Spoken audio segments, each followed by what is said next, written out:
Aloha, it's Jessica Baker with Hawaii Life Real Estate Brokers here for your Maui market update on September 10th, 2019.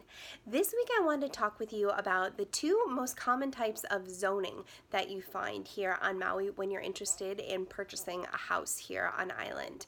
This is something that I find myself talking about every week with folks from the mainland who are interested in purchasing here on Maui and don't own here yet.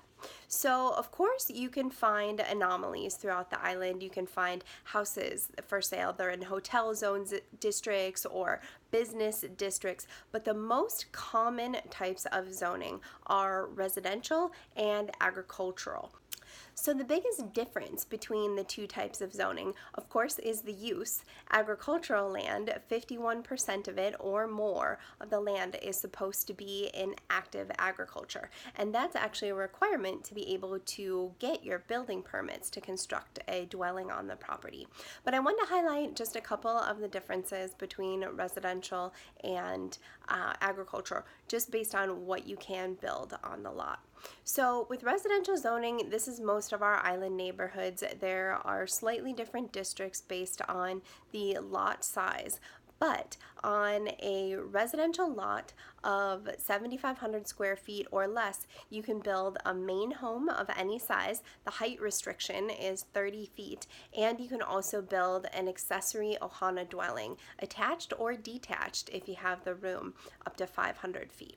As the lot gets larger, when you're over 7,500 square feet, then you can also build a secondary dwelling, a secondary accessory dwelling. So you can actually have two attached or detached ohanas. And as the lot gets larger, the square footage of those accessory ohana dwellings goes up in size.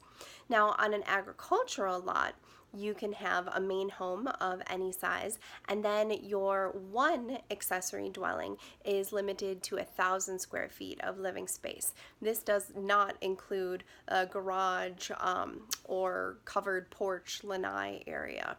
On ag land, you can also build additional structures for the purpose of agriculture. 200 square foot buildings or less, you don't require a building permit unless you're going to put electrical or plumbing into them. You can build barns and other structures for working on your farm as well. So the intention of agricultural land is to maintain a lot more open space. The minimum conforming lot size for ag land is 2 acres, whereas, like I said previously, for a residential lot, those can be as small in some cases as 3,000 or 4,000 square feet. Most of the ag land that we have for sale right now is scattered throughout the island. Majority of it you see on the North Shore and upcountry areas, some in Wailuku, some pockets over here in West Maui, not really anything on the south side, and lots out in Hana. Residential lots, on the other hand, are found island-wide. So that's just a little bit of an overview of the two most common types of zoning that you find here for houses that come for sale in Maui. For additional information on these districts, as well as information on the other types of zoning that are a little bit less common, let me know and I'm happy to send you links to the county code. Now here is this week's Best Buy.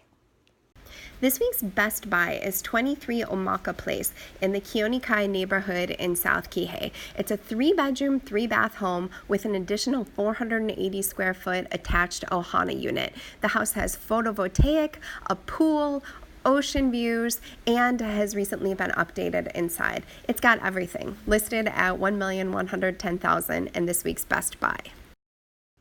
So that's it. Thank you so much for joining me today, Jessica Baker with Hawaii Life, for another Maui market update.